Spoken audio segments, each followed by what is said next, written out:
Magandang gabi po sa ating lahat, mga kapatid. Magandang gabi po, Father. Katulad po nung narinig natin sa panimula ng banal na misa, sinisimulan natin ngayon ang mahal na araw. At sinisimulan natin ito sa pamamagitan ng tinatawag na Linggo ng Palaspas. At inaasahan na lahat ng mga magsisimba ngayong gabi at bukas ay magdadala ng palaspas sapagkat yan ang simbolo ng unang araw ng mahal na araw, palaspas. Kung babalikan natin ang kung ano ang nakasaad sa Biblia, mababasa natin doon na sa pagsalubong ng mga tao kay Jesus doon sa Jerusalem, kumuha sila ng mga dahon ng olibo, ng mga sanga ng puno, at ito ay iwinagayway bilang pagsalubong kay Jesus na para sa kanila ay isang hari na dumarating sa pangalan ng Panginoon, ang anak ni David. Kaya ang sigaw nila, mabuhay ang anak ni David, o sana sa kaitaasan. Talagang tuwang-tuwa ang mga tao sa nangyaring pagdating ni Jesus sa kanila at talagang nagdiwang sila. At bukod pa doon ang mga kababaihan na mayroong mga belo, naglatag ng kanilang belo doon sa daraanan ni Jesus sapagkat malinaw ang dumarating ay isang hari, tagapagligtas, anak ni David. At napakagandang balik-balikan itong karanasan na ito ng mga Israelita. Sapagkat dito malinaw na sinariwa nila ang kanilang tunay na pagkilala sa Diyos. Kay Jesus, ang Mesiyas, ang tagapagligtas. Kaya iyon ang ibig sabihin ng palaspas. Kaya bukas sa ating unang misa, magsisimula tayo ng mas maaga at sisimulan natin ito sa pamamagitan ng seremonya ng pagsasariwa sa matagumpay na pagpasok sa Jerusalem, kung saan lahat tayo ay magdadala ng palaspas at lalakad tayo sa mga piling kalye ng ating parokya at meron tayong mga stations kung saan nandoroon ang mga bata at sila'y aawit, mabuhay ang anak ni David, o sana sa kaitaasan. Iyan yung pinaka-tema ng linggo ng palaspas. Pero biglang mababago ang tema sa Good Friday, sa Biyernes Santo. Kung ang isinisigaw ng bayan sa linggo ng palaspas, mabuhay ka Jesus, ikaw ang anak ni David, o sana sa kaitaasan. Sa Biyernes Santo, ang isisigaw ng parehong mga tao, ipako ka sa krus. Ganyan kabilis magpalit ng isip ang tao. Ang sigaw ngayon, mabuhay ka, Jesus. Ilang araw pagkatapos, mamatay ka, Jesus.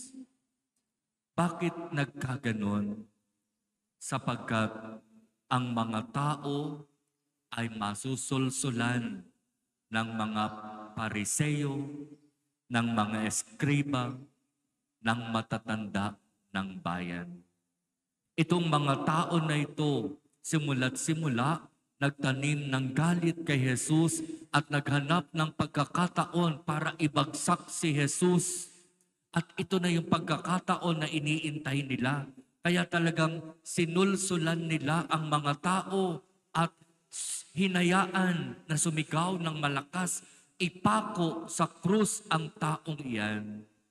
At marami pa silang naging paratang laban kay Jesus na walang katotohanan.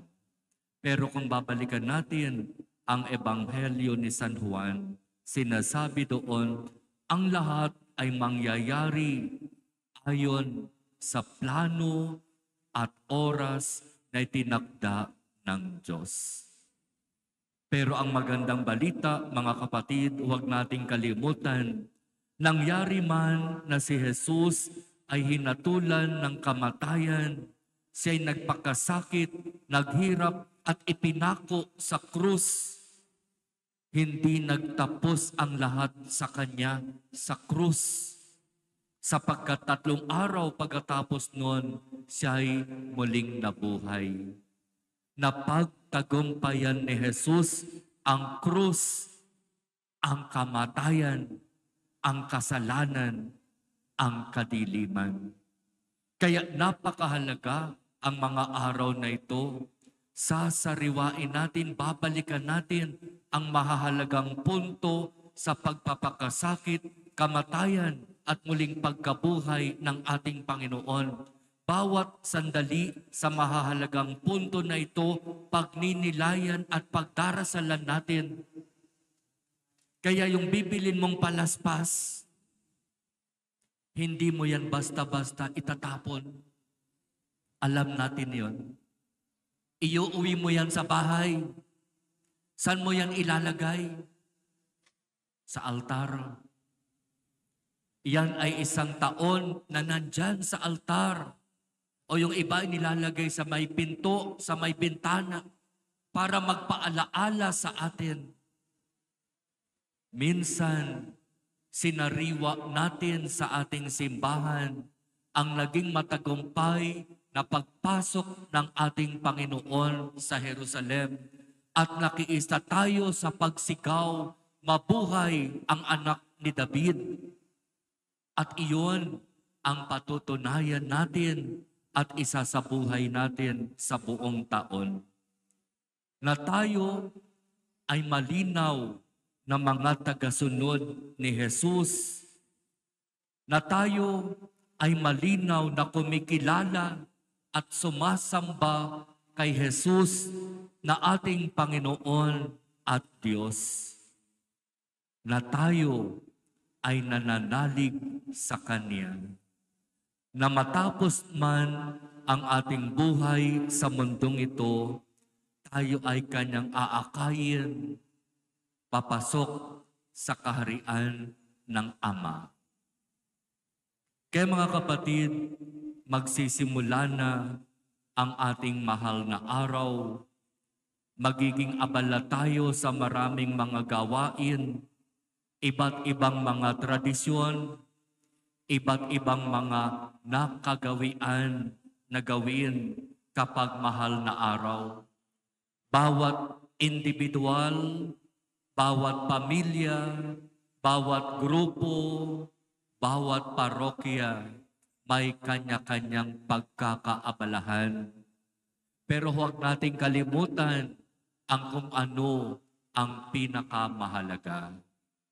Sana sa panahon na tayo ay magsisimula ng Kwaresma, nalinis na natin ang ating mga puso't kalooban, nakapagkumpisal na sana tayo ngayon para yung mga pagninilay at pananalangin na gagawin natin ngayong mahal na araw ay maging mabunga para sa atin.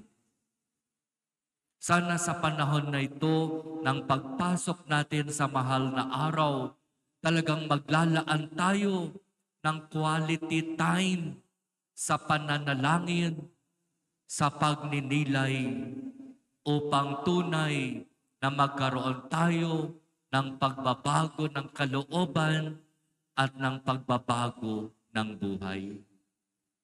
At ipagkaloob nawa ito ng Diyos sa atin ngayong mahal na araw.